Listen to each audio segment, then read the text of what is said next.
ദൈവത്തിൻ്റെ നാമം മഹത്വപ്പെടട്ടെ. ഒരു പുതിയ ദിനത്തിൽ നിങ്ങളോട് ഇന്ന് പ്രഭാതത്തിൽ ഞാനൊരു ദൈവവചനം നിങ്ങൾക്ക് കൈമാറാൻ ആഗ്രഹിക്കുന്നു. അത് ഇപ്രകാരമാണ്.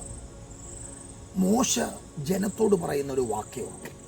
പുറപ്പാട് പുസ്തകം 14 അധ്യായം അതിൻ്റെ 13 വാക്യമാണ്. അതിന് മോശ ജനത്തോട് ഭയപ്പെടേണ്ട, ഉറച്ചു നിൽപ്പീൻ, യഹോവ ഇന്ന് നിങ്ങൾക്ക് ചെയ്യുവാനിരിക്കുന്ന രക്ഷ കണ്ടുകൊള്ളുവിൻ. അതേ പ്രിയപ്പെട്ടവരെയും, നിങ്ങളുടെ മുമ്പിലുള്ള വാതിലുകൾ അടഞ്ഞു, പലതും അടഞ്ഞു, പലരടച്ചു കാണാം. ചിലപ്പോൾ നിന്റെ കൂടെ നടക്കുന്നവർ, കൂടെ ഇരുന്നവർ, നിന്നെ സഹായിക്കുമെന്ന് കരുതിയവർ പലരും നിന്റെ വഴികൾ അടച്ചു കളഞ്ഞെന്നിരിക്കാം. പക്ഷെ ഇന്ന് പകൽ ഞാൻ ആത്മാവിൽ ഈ സന്ദേശം നിങ്ങൾക്ക് കൈമാറുന്നു. ഇന്ന് പകൽ നിങ്ങൾക്ക് വേണ്ടി ദൈവം ചെയ്യാനിരിക്കുന്ന രക്ഷ കണ്ടുകൊള്ളുവിൻ.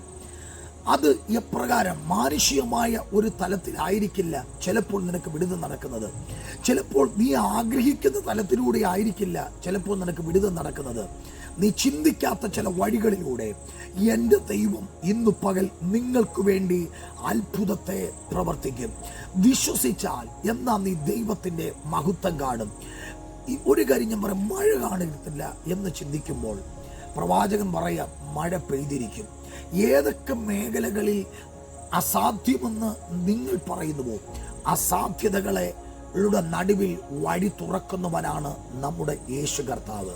അതുകൊണ്ട് ഭയപ്പെടാതെ ധൈര്യമായിരിക്കുക. അസാധ്യങ്ങൾ നിങ്ങളുടെ മുമ്പിൽ വഴിമാറും. അസാധ്യതകൾ ഇന്നു പകൽ വഴിമാറും. നിങ്ങൾക്ക് വേണ്ടിയുള്ള വഴി ദൈവം തുറക്കും. പരിശുദ്ധാത്മാവിൻ്റെ വലിയൊരു നിറവ്, പരിശുദ്ധാത്മാവ് നിങ്ങൾക്ക് വേണ്ടി ആമേൻ വഴി തുറക്കുന്ന പകലാണ്. അവൻ തൻ്റെ ദൂതന്മാരെ അയച്ച് നിങ്ങളുടെ മുമ്പിലുള്ള അടഞ്ഞ വഴികളെ തുറന്ന് ദൈവിക വാഗ്ദത്തങ്ങൾ, ദൈവിക പ്രവചനങ്ങൾ, ദൈവിക പദ്ധതികൾ നിങ്ങളുടെ മേൽ നിവൃത്തിയാകുന്ന പകലത്രേ. God bless you in Jesus' name. Amen.